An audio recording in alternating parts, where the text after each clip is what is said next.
Economía y sociedad. Análisis y reflexión sobre los diferentes tópicos económicos y sociales. Quédese con nosotros. Lo invitamos a participar.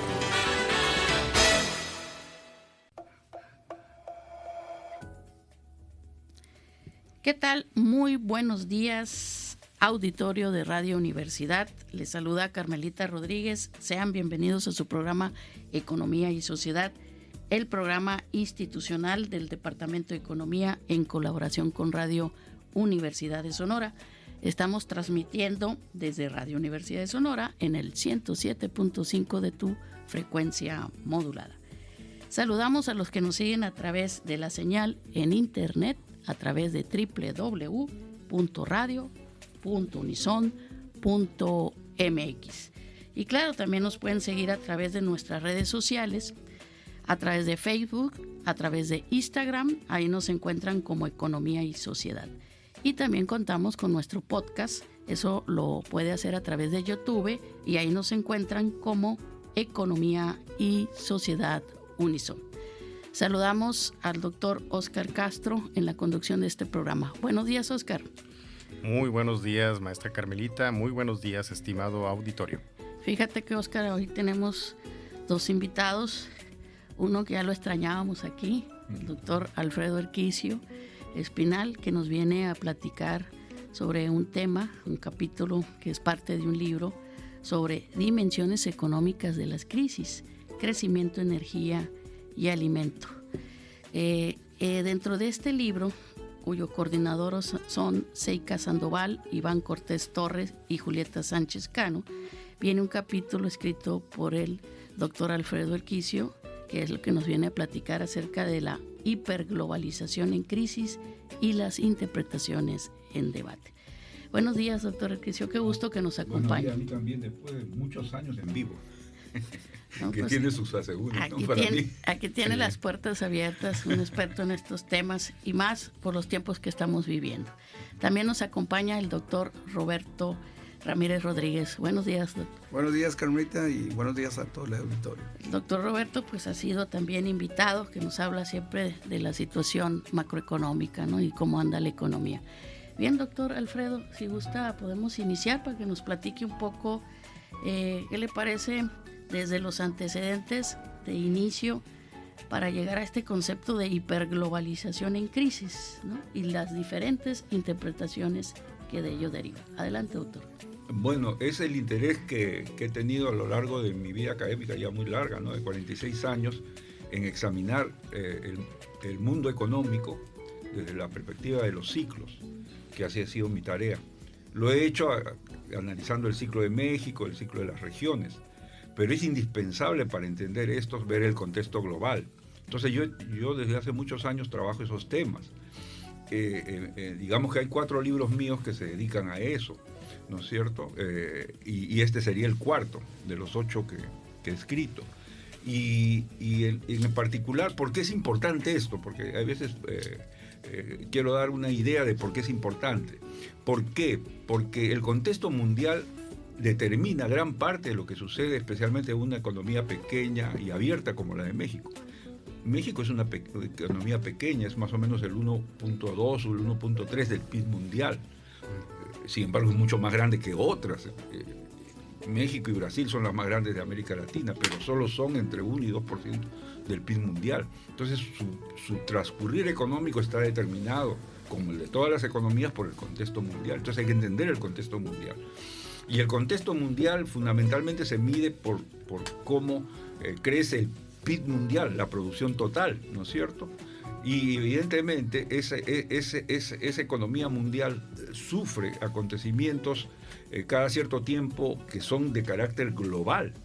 Los 3 últimos que hemos tenido son la gran recesión del 2009, la gran contracción del 2020 producto de la pandemia, y ahora que es lo que yo llamaría el choque regulatorio, porque que ha impuesto durante 2025 la presidencia de Trump de Estados Unidos, que ha significado una variación de la formación de los que llamaríamos los precios relativos. Es decir, antes de las modificaciones radicales de la magnitud de los aranceles para el comercio mundial que impuso Trump desde casi los primeros días de su mandato, pues había una cierta relación entre los precios, más o menos que determinaba cómo miraba el mundo los inversionistas, cómo miraban el mundo los consumidores para comprar, importar sus bienes, y eso a lo largo del año se ha modificado, y eso ha creado una gran incertidumbre. Entonces es un choque regulatorio. Entonces en un mundo de gran incertidumbre, pues la planeación de la inversión a largo plazo se dificulta, la planeación de las empresas nuevas que se van a crear se dificulta, la planeación de los consumidores se dificulta, y por lo tanto la economía mundial, que ya venía creciendo menos que antes, menos que el 2009, de lo que creció antes del 2009, ahora crece bastante menos, y por lo tanto estos años recientes la economía mundial ha crecido menos que antes, ¿no es cierto? Y las perspectivas son de que crezca todavía sí. Sin embargo, también está ocurriendo una gran revolución tecnológica desde el 2022, fines de 2022, cuando sale la inteligencia artificial. Entonces, entender estos procesos es absolutamente importante para entender cómo funciona la economía mundial. ¿Qué con México respecto a eso? Pero con México respecto a eso es muy importante saber cuánto va a crecer la economía mundial, y una medida fundamental para juzgar el comportamiento económico de México es si crecemos por encima de la economía mundial, en la tasa en que crece la economía mundial, o crecemos por debajo. Debo decirles que en los últimos años estamos creciendo por debajo. Esa es una medida. También se puede dar otra medida, cuánto creció el PIB per cápita, pero solo el PIB mundial en relación al PIB de México, y en eso tenemos problemas, porque eso significa que nos estamos retrasando respecto al mundo, pero no solo al mundo, también respecto a Estados Unidos. La norma ha sido que en las últimas décadas hemos crecido casi igual que Estados Unidos, pero en los últimos 2 o 3 años no. Entonces, por eso es importante tener claras esas cifras, ¿no es cierto? Bueno, y en el capítulo lo que yo hago es, efectivamente, y en el libro, analizar pues la economía mundial. ¿Desde qué perspectiva? La de los ciclos. Y la afirmación fundamental del libro es que hay 2 perspectivas teóricas, pues la perspectiva crítica y la perspectiva, digamos, celebratoria de los procesos que han ocurrido en los últimos 20, 30 años.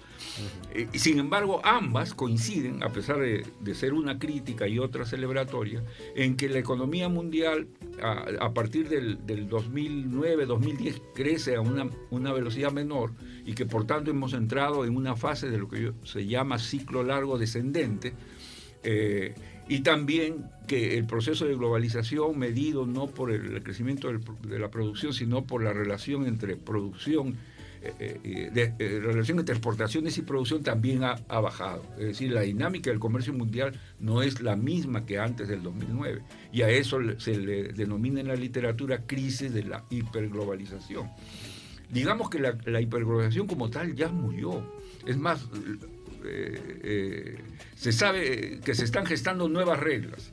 No sabemos bien a bien cuáles son esas nuevas reglas. Naciones Unidas está cuestionada, los acuerdos comerciales que rigen la relación, por ejemplo, en México, con Estados Unidos y Canadá, se van a discutir este año. No sabemos qué va a surgir de allí. Y no solo es el caso de México, es el caso de la propia Comunidad Europea en su relación con Estados Unidos, de la relación entre los países del Asia, con respecto a Japón, con respecto a Estados Unidos. Es decir, hay toda una reestructuración que va a lastimar quizás más el crecimiento mientras esa incertidumbre no se resuelva. A esos fenómenos que en el libro se denominan la desconexión geoestratégica que está ocurriendo por bloques económicos, ¿no? En el capítulo se menciona eso, ¿no? Se menciona eso y otros asuntos más, pero eso es, pues, o sea, en este capítulo es lo que intento sintetizar. Este es un capítulo de un libro que se trabajó en un seminario en el UNAM, en el programa de globalización, globalización y desarrollo, en donde me invitaron a participar y me tocó encargarme de ese tema, del libro más extenso, ¿no es cierto?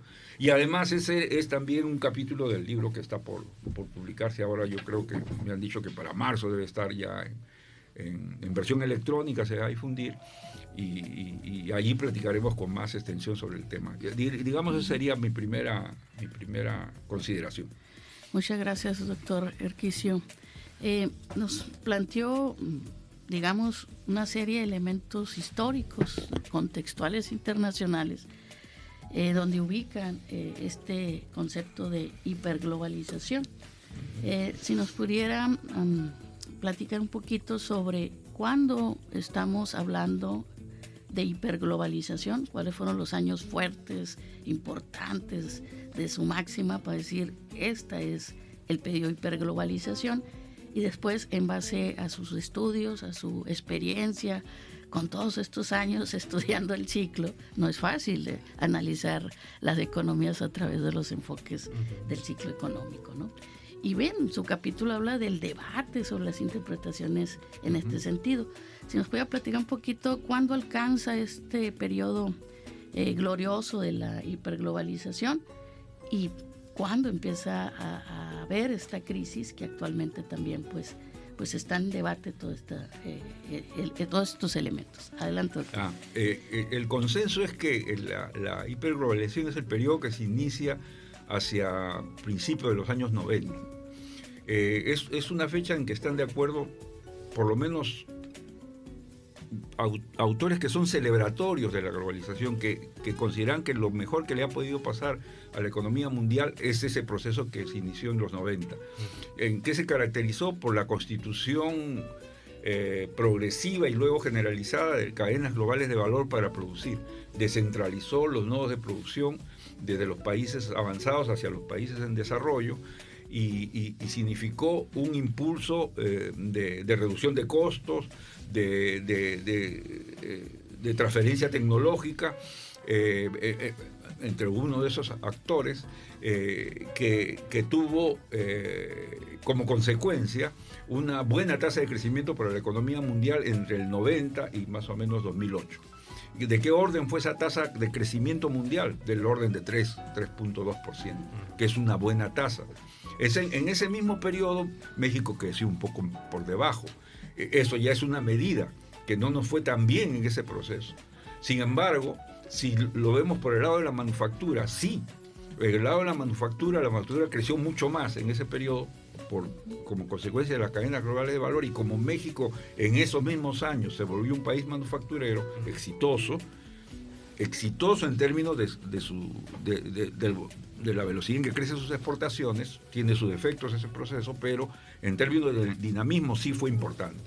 Y digamos, se convirtió también en uno de los países que tuvieron un buen balance a ese respecto. Pero ese periodo concluyó porque la gran recesión del 2009 pues lastimó, digamos, el dinamismo económico de todas las economías, y ese proceso para recuperar esas tasas de crecimiento del orden del 3% ya no se pudo dar. No hay estadísticas que muestren que después del 2009 se ha crecido la economía mundial a más de 3%. No ha podido superar ese patrón de medida, digamos, del éxito económico, ¿no es cierto? Y ¿qué ha sucedido después? Vino la pandemia. Si hubiera expectativas de que del 2010 al 2019 todavía se estaba debajo de esa tasa y que en el futuro podría alcanzarse nuevamente las tasas mayores, la pandemia dislocó aún más la rentabilidad, la logística de las cadenas globales de valor, y lesionó el crecimiento de estas. Y también las hizo pensar en que quizás las distancias entre los nodos de las cadenas globales de valor debían acortarse. Entonces ya se empezó a hablar del nearshoring. Pero cuando eso estaba ocurriendo también ya había surgido un proceso político, el Trump 1, que ya inició en el 2017 la guerra arancelaria a un nivel mucho menor que en el 2025, pero ya la inició.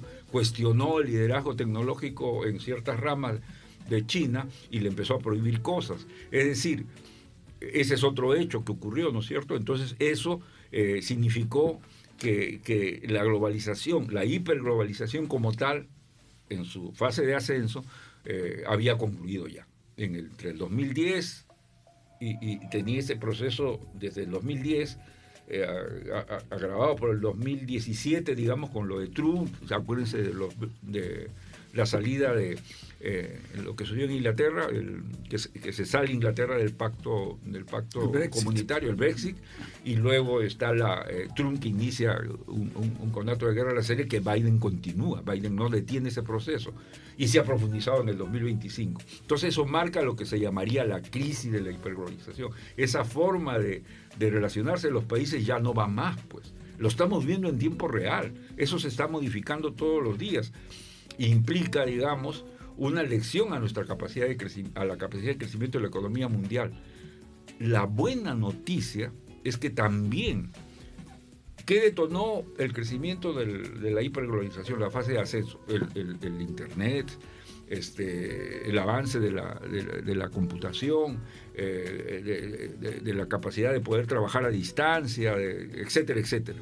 Ahora, con la inteligencia artificial eso se va a potenciar, y así lo han entendido la gente que invierte.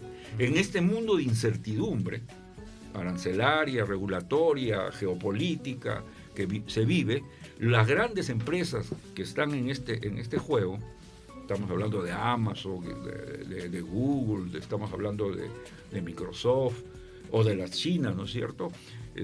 Huawei, etcétera. Son empresas que están apostando a la inteligencia artificial. ¿Qué implica eso? Implica que necesitan construir lugares donde se puedan localizar las computadoras de alta rendimiento para que puedan procesar todo lo que significa que la inteligencia artificial responda a los clientes, a los que recurren a ella, que son empresas, que son individuos, pero fundamentalmente son empresas que están utilizando intensivamente esto. Entonces ha ocurrido un boom de inversiones en el mundo, desde el 2023, 2024 y aún ahora se sabe que ha habido un boom de inversiones, un boom de inversiones extraordinario. Tan es así que las cotizaciones de las empresas nuevas que han surgido alrededor de esto, como DeepMind, OpenMind, una serie de nuevas empresas, son las grandes empresas que están teniendo alta rentabilidad prevista hacia el futuro, y sus acciones están hacia arriba, ¿no es cierto? Pero la inteligencia artificial como tal no es el único sector que se va a desarrollar. Necesita mucha energía esa actividad, y por lo tanto hay inversiones en energía también. Entonces eso como que compensa en parte la dinámica de la economía mundial. Les doy un dato muy sencillo. El Fondo Monetario Internacional hace un mes midió el efecto de pérdida de crecimiento como resultado de los choques regulatorios arancelarios, y los estimó entre 0.7 del PIB mundial, algo así como el 70% de lo que produce México. México es un 1% del PIB mundial. Para que se dé una idea, pues es como si, o aproximemos eso a 1, pues que el golpe es de 1. La capacidad de crecer de la economía mundial quedó lesionada por este choque regulatorio de 1%. Así lo estimó el Fondo Monetario. Pero también el Fondo Monetario Internacional en ese informe estima que el boom de inversiones que se está realizando equivale a más o menos a medio punto del PIB mundial. Es decir, ha habido ya en estos años, 2025, digamos, que tenemos una mala noticia, el choque regulatorio, pero tenemos la buena noticia que hay una revolución tecnológica que está en curso y que tiene ese peso como para compensar ese choque regulatorio. Lo que sucede es que para el futuro estas inversiones se tienen que legitimar generando más y nuevos negocios, ofreciendo no rentabilidades esperadas, sino rentabilidades efectivas. y eso todavía está por verse. Hay gente que duda de que este impulso se mantenga durante varios años consecutivos. Otros dicen, son optimistas y leen que sí, ¿no es cierto? Es más o menos lo que te podría contestar, ¿no? Profesor, sí, acaba de mencionar un aspecto clave que tiene que ver con esto de rentabilidades efectivas y no rentabilidades esperadas. Y es que efectivamente en los últimos, quizá en las últimas 2 semanas se ha hablado de que hay una burbuja alrededor del asunto de la inteligencia artificial. ¿Qué indicadores concretos puede haber como para hacer pensar que no se va a consolidar todo este crecimiento alrededor, bueno, que pudiera ser producido por la inteligencia artificial, y cómo afectaría pues el transcurso de la economía para los próximos meses o años, maestro? Ese es el escenario pesimista. Cuando hubo lo del Internet, se creó la necesidad de cablear el mundo, ¿no? Las fibras ópticas. Surgieron empresas para aprovechar el Internet para hacer negocios. Son las empresas .com, ¿no es cierto? .dot, ¿no? Sí. .com, que crearon una burbuja. Eso ocurrió en el 2000. En el 2000 se creó la burbuja, es decir, hubo una ola de inversiones en base a rentabilidades esperadas que en el 2001, digamos, no se materializaron como se esperaban, y ese impulso a comprar más acciones se convirtió en un impulso a venderlas, porque claro, no estaban generando las rentabilidades esperadas, y eso se llamó pues el estallido de la burbuja.com. Lo mismo se piensa que puede ocurrir ahora. No ha ocurrido. Efectivamente, si tú ves el índice accionario en la sección que corresponde a las inversiones que están asociadas a inteligencia artificial, el Nasdaq, ¿no? El Nasdaq, efectivamente está creciendo más que el conjunto del índice accionario, ¿no es cierto? Y por lo tanto, ese crecimiento se va a legitimar en la medida en que vayan resultando rentables efectivamente esas inversiones en los balances del 2026, del 2027, del 2028. Es decir, que OpenAI dé rentabilidades extraordinarias, que DeepMind dé rentabilidades extraordinarias, que la incursión de Facebook en la inteligencia artificial sea exitosa y valore más esas acciones.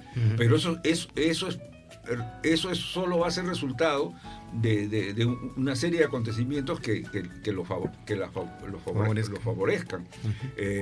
Lo mismo para las empresas chinas, ¿no es cierto? Sí. Pero todo eso es un escenario que está abierto, puede ocurrir o no, pero para que la revolución tecnológica se dé, debe haber inversión, una ola importante de inversiones, y el optimismo tiene que mantenerse. Ese es el secreto de esto, pues. La revolución tecnológica solo puede ir adelante si logra congregar inversiones masivas que se orienten a eso y que esas se legitimen en el trayecto.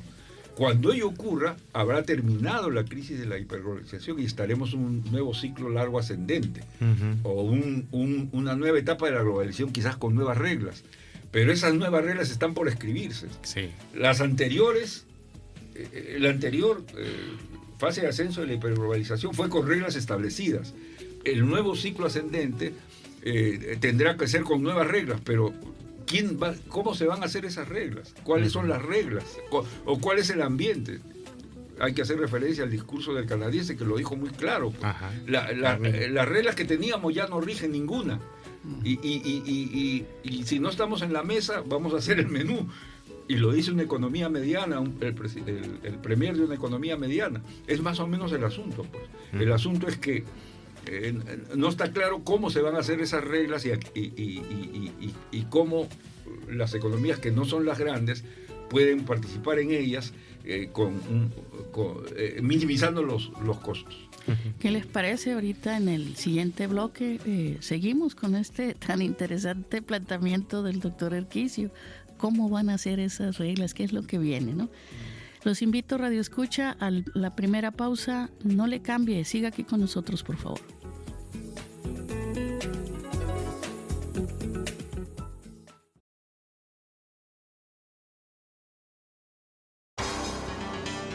Economía y sociedad.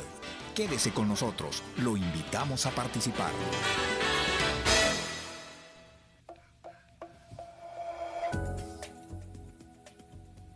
Bien, ya estamos de regreso aquí en su programa Economía y Sociedad. Y si recién nos está sintonizando, estamos platicando acerca del tema hiperglobalización en crisis y las diversas interpretaciones en debate, con el invitado el día de hoy, el doctor Alfredo Erquicio Espinal, y también con el invitado Roberto Ramírez Rodríguez. Así que, Radio Escucha, quédese aquí con nosotros para seguir con esta tan interesante pregunta. Bien, en el primer bloque, el doctor Roberto Ramírez tenía unas inquietudes aquí acerca del tema de hiperglobalización en crisis e interpretaciones. Adelante, doctor Roberto. Sí, lo que señalaba Alfredo de la política arancelaria, México que es el campeón de libre comercio, ¿no? Con más tratados de libre comercio en el mundo, ¿no? y en América Latina. Era la envidia, digamos, ¿no? de los argentinos y varios que decían que México era una de las ventajas relativas. Pero ahora el asunto es que esos países están creciendo más que México, ¿no? Y México está cambiando su política comercial y ahora empezó a poner aranceles a los países con los que no tiene tratados de libre comercio, ¿no? Y sí, este es un cambio totalmente, digamos, en sentido contrario a la globalización, ¿no? Ahora también, al mismo tiempo, está buscando renovar su tratado de libre comercio con la Unión Europea. Se habla que entre febrero, ¿no? A finales de febrero va a estar firmado. Se acaba de firmar con el Cono Sur, ¿no? La Unión Europea firmó con los países del Cono Sur el Tratado de Libre Comercio, lo renovaron. Y México también en estas fechas se tienen negociaciones con China también, ¿no? Y México ha abierto sus relaciones comerciales con otros países que no tenía tanto contacto, como el caso de Rusia, por ejemplo, y Cuba. El acuerdo ese es Rusia, Cuba, México, ¿no? Entonces sí se está moviendo México en otra dirección, porque realmente ahora es bien curioso que siempre que había crecimiento en Estados Unidos, los más favorecidos eran los estados norteños, ¿no? Y uno de ellos era Sonora, y ahora como que ahora no se dio, pues por la política arancelaria, esa, digamos, concordancia entre los ciclos económicos, ¿no? O sea, hay como una especie ya de impactos, ¿no? De negativos de los aranceles que ha impuesto el Trump en esta segunda etapa, ¿no? El Trump 2.0 que le llaman, ¿no? Uh-huh.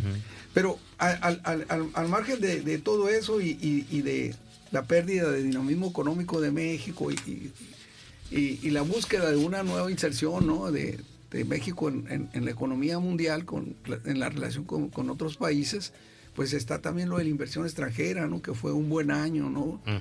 Es lo paradójico, ¿no? Que se está como extranjerizando más la economía, ¿no? Y la inversión nacional sigue todavía alicaída. El Plan México va orientado justamente ¿no? a dinamizar estos sectores, ¿no? nacionales de la industria. Pero un poco regresando aquí con lo de Alfredo. Uh-huh. En la propuesta que haces en el artículo, Alfredo, me llama mucho la atención que trataste de anidar los ciclos largos de Kondratiev con los ciclos cortos de Mitchell, ¿no? Y Kondratiev, de hecho, cuando saca su artículo, ¿no? Sobre los ciclos largos, debo decir que Kondratiev era el director del Centro de Estudios de Coyuntura de Moscú, ¿no? Cuando sacó por ahí en los años 20, ¿no? Su artículo, pero medía los ciclos con los precios, y lo que me llama la atención es que sacaba la tendencia con promedios móviles, ¿no? O sea, eran ciclos de crecimiento, no ciclos clásicos, y lo curioso es que tú estás juntando ahí a un autor, digamos, que maneja ciclos de crecimiento de largo plazo con ciclos con Mitchell, que es de ciclos, digamos, basado en el PIB real, ¿no? Digamos, o en el PIB per cápita real, no en las tasas de crecimiento de esas variables, ¿no? Eso me llamó la atención. El otro comentario y pregunta, duda también que te quiero hacer, es que se critica a Kondratiev porque cuando usó los promedios movibles de 11 años, creo, siempre le salía a él 5 años antes se vislumbraba el cambio, ¿no? En el ciclo, y después venían las guerras, ¿no? Los factores esos que conllevaban una mayor inflación, porque está muy asociado esto lo de ciclos económicos con las guerras, y yo te lo preguntaba en un evento anterior, cómo se interpretaba eso, porque en este artículo lo tocas también el punto de las guerras, y la crítica que le hacen a Kondratiev es que no logra compaginar bien esas guerras que ha habido, la primera, las guerras napoleónicas, etcétera, porque él trabajó en el siglo XIX y el principio del siglo XX, sus ciclos largos. No logra compaginar bien los hechos históricos con los ciclos de todo, así que digas tú, no está muy bien amarrado eso, ¿no? Eso es una duda que tengo también. Y la otra, pero es con respecto a la forma como lo medía aquí en Estados Unidos el ciclo, porque lo de Kondratiev impactó mucho, más allá de la economía. Por decirte algo, Fernando Braudel, el historiador, lo rescata a Kondratiev para hablar de la larga duración en la historia, ¿no? De la larga, la mediana y la corta duración, que son los ciclos un poco lo de corto plazo, ¿no? De un año, los de 10 años de Juglar y los de largo plazo de Kondratiev. Los menciona en la larga duración Fernando Braudel, el historiador. Entonces impactó más allá de la economía lo que hizo Kondratiev. Terminó Kondratiev por decir que tenía una cierta ciclicidad del capitalismo. Terminó en Siberia, encarcelado por Stalin, por no señalar que era el fin del capitalismo, ¿no? Cada crisis recurrente que venía, pues en la lógica estalineal, el capitalismo iba a sucumbir porque el socialismo venía en ascenso, y lo mandaron a Siberia, ¿no? Y después lo fusilan el 28, ¿no? Al 38 muere, ¿no? El 38 lo fusila. Y muy así, muy cierto, ¿no? El pasaje de Kondratiev, ¿no? Porque me llama la atención, fíjate, lo de Kondratiev se parece mucho a lo de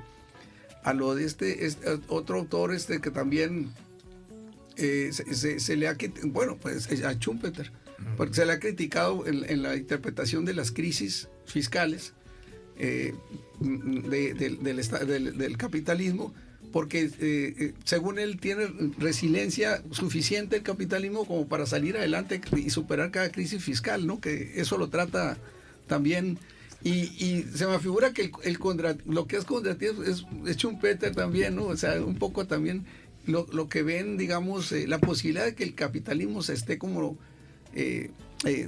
renovando, podemos decirlo así, pues que esas ideas del derrumbe, ¿no? Quedan atrás, porque la lógica de largo plazo plantea estos ciclos económicos, ¿no? Y estas crisis recurrentes, digamos, ¿no? ¿Cómo ves con eso? Hay bastantes inquietudes, ¿no?, de tus preguntas, pero yo te podría decir, mira, hay 3 gigantes en esto, ¿no? Gigantes que hay uno que escribe al final del siglo XIX, que es Juglar, Clemente Juglar. Eso me acabo de enterar, porque eso es lo bueno, pues, de estar relacionado ahora con la gente del UNAM. Hay un investigador ahí que es sonorense, José de Jesús Vargas, que ha escrito un libro donde está un desarrollo de Juglar, que sus obras no están traducidas al español. Él ha trabajado sobre texto francés y ha resumido. Y ahí me doy cuenta que Juglar tiene en común con Mitchell, que es el economista norteamericano que has mencionado, y Kondratiev, que antes de que existieran las cuentas nacionales, que ahora pues es muy sencillo porque hay medidas del PIB mundial, Madison, el propio Banco Mundial mide el PIB mundial, antes no existían esas medidas. Estamos hablando del fin del siglo XIX, que escribe Juglar y habla de ciclos y los mide, los identifica sin cuentas nacionales. Mitchell también, en 1913 no existían cuentas nacionales. Y Kondratiev en la URSS, en la República Socialista Soviética, era creo que jefe de la oficina de estadística del gobierno, era uno de los grandes economistas ahí. Tampoco, no existía. Y esos 3, sin embargo, plantearon la hipótesis de que la economía mundial, las economías capitalistas tenían ciclos. Ciclos que ahora llamamos cortos, Juglar. Ciclos que ahora llamamos cortos o clásicos, Mitchell. Y ciclos largos, Kondratiev. Entonces, extraordinario mérito de Kondratiev, porque hubo otros autores paralelos, ¿no? Pero Kondratiev fue el que realmente ha quedado, ¿no?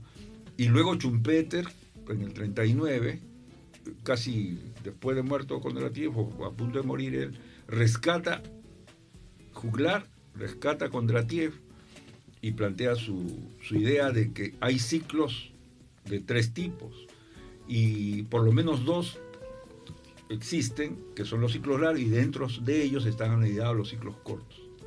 Entonces yo he llamado eso en el artículo, que la gran hipótesis que estos señores crean, esos gigantes, es de que hay una recurrencia de ciclos, de 2 tipos, ciclos largos y ciclos cortos, pero no solo hay recurrencia, sino anidamiento de los ciclos cortos en los ciclos largos.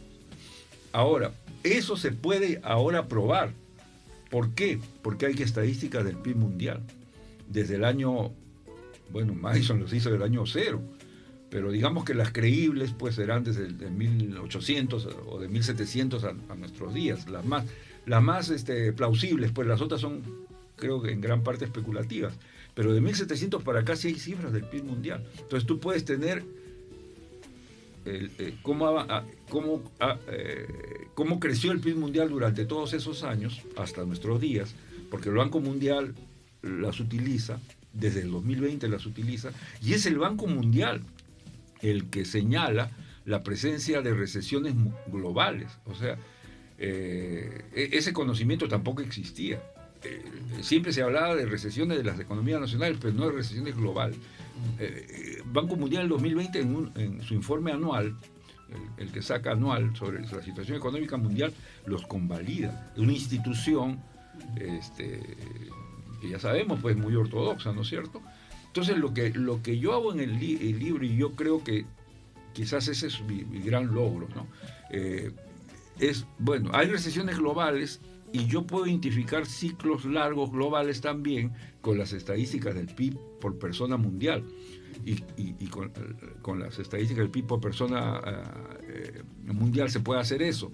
Y entonces me di cuenta que efectivamente cuando los ciclos largos tienen una fase descendente, como la actual, que va de 2009 hasta nuestros días, allí se presentan las recesiones globales. Entre el 2009 y el 2023, ¿qué recesiones hemos tenido? Bueno, la recesión del 2009, la recesión del 2020, y potencialmente una que podría ocurrir en estos años por venir en el escenario pesimista.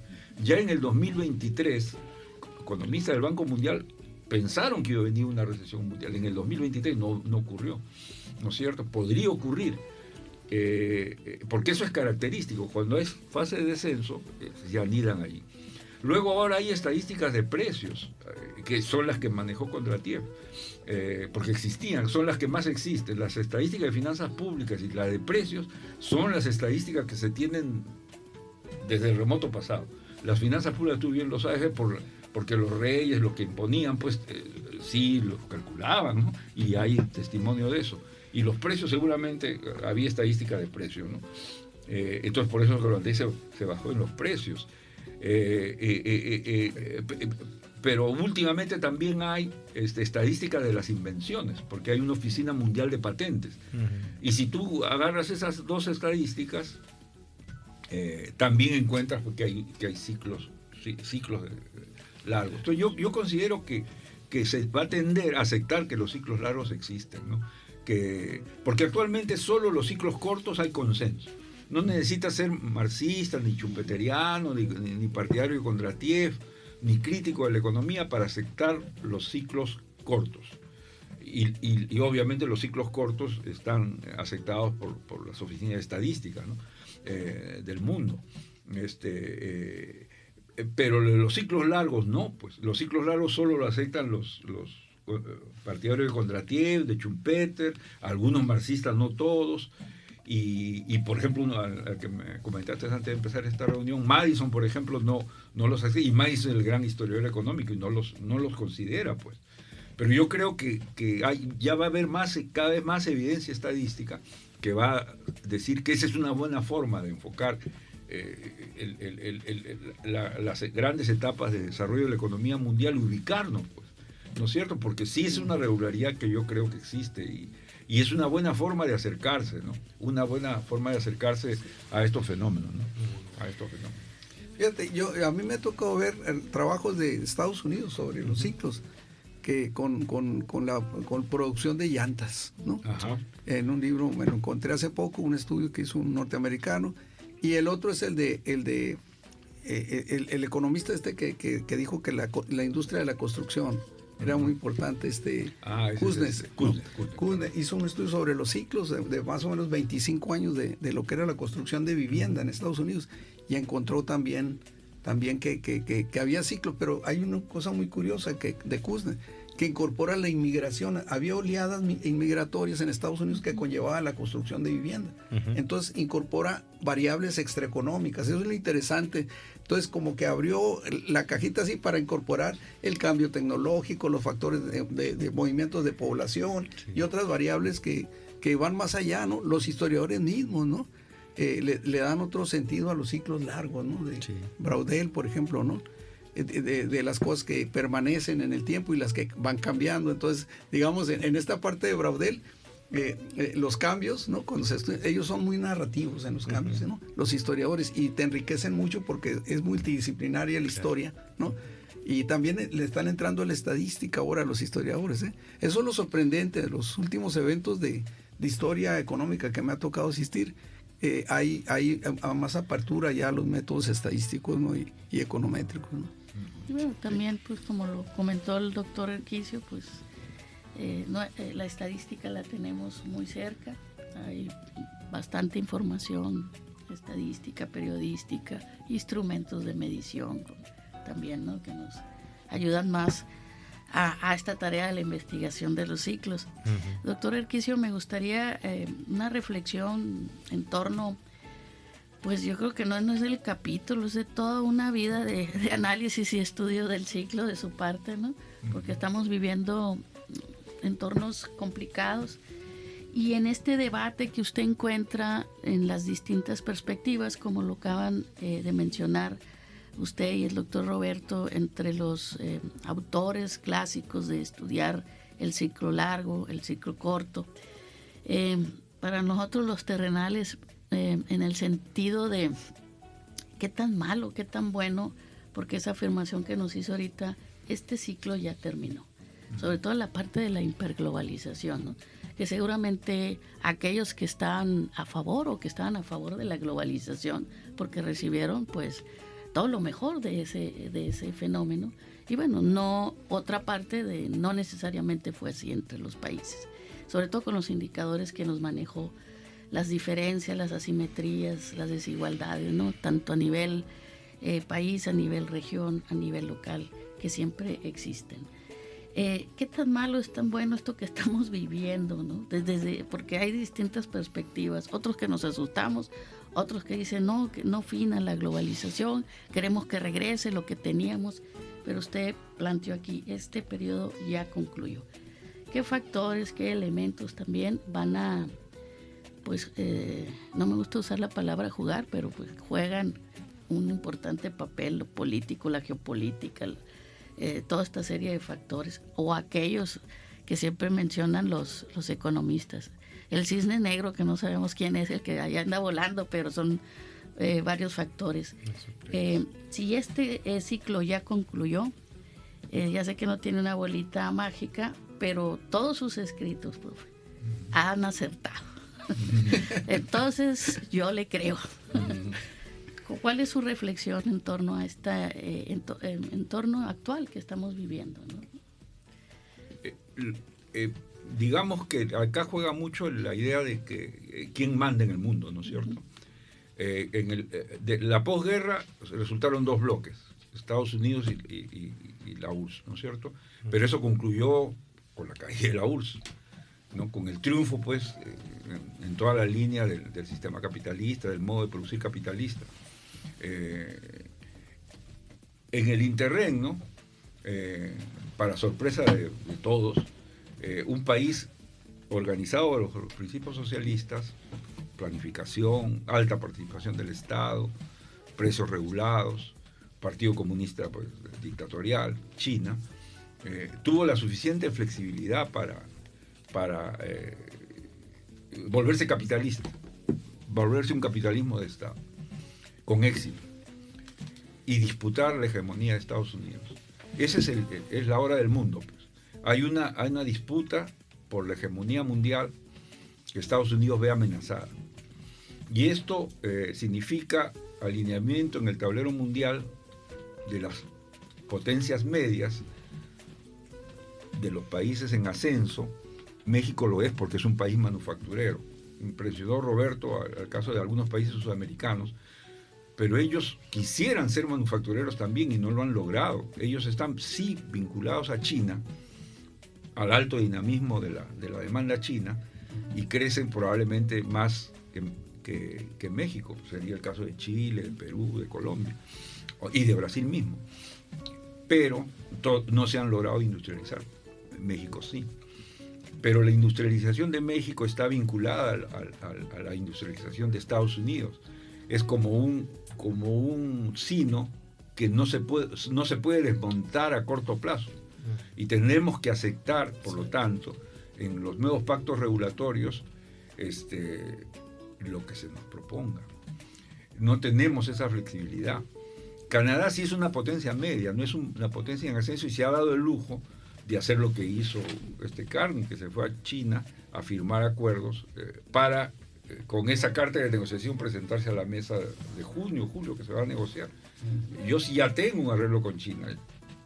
México no lo pudo hacer o no lo debe hacer, no lo sé, pues, ¿no es cierto? La prudencia indicará que quizás no, pues, que quizás no es una potencia media, México es una potencia en ascenso porque es industrializada, o potencialmente en ascenso.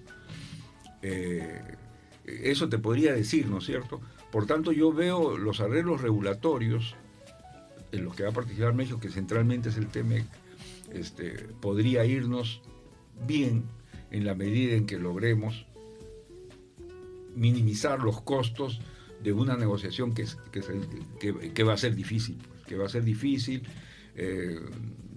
seguramente aceptaremos no vincularnos más ya con China. De hecho, ya no lo estamos haciendo.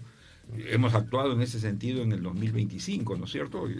Imponiendo aranceles a China altos, no buscando negociación con China porque geopolíticamente eso no es viable para México, como está el mundo, y eso ocurrirá, pues. O sea, el TEMEC quizás se mantenga, quizás no, y lo único que podemos esperar es que minimizar los costos de eso, en términos de nuestra capacidad de crecer. Y luego el anuncio, ¿no?, de que ya instaló bases militares en Cuba, China, ¿no? Esa es la noticia de hoy en la mañana, que me tocó verla, ¿no? O sea, eso cambia totalmente todo. ¿En dónde dices? En Cuba. Se acaba de instalar una base militar china en Cuba. Qué barbaridad. Entonces aumenta la tensión, ¿no? Ese es el otro. De esos, un tema más complejo todavía, ¿no es cierto? Bien, es súper rico estar platicando aquí con los doctores, y sobre todo con el doctor Erquisio. Le quiero aprovechar estos minutos para invitar a quienes nos están escuchando, si quieren seguir con este interesante tema, ahorita a las 10:30, a partir de las 10:30 en el auditorio del Departamento de Economía, aquí en el 10H del Departamento de Economía. En el auditorio estará aquí el doctor Alfredo Erquisio siguiendo platicando. Por eso no lo queremos agotar todavía. Ahorita le vamos a dar un tecito, un cafecito, maestro, porque hay mucho de qué hablar, ¿no? Entonces, a los que nos están escuchando, los espero ahorita a las 10:30 en el Departamento de Economía, en el auditorio, planta baja, para seguir platicando con el doctor Erquisio acerca de la hiperglobalización en crisis, interpretaciones en debate. No me queda más que agradecerle a los invitados el día de hoy, al doctor Alfredo Urquicio, al doctor Roberto Ramírez y claro a Oscarito Castro, siempre apoyándonos en la conducción y el apoyo técnico de Radio Universidad. Mil gracias. Radio Escucha, los espero el próximo viernes en un programa más sobre economía y sociedad. Pásela bien y hasta pronto.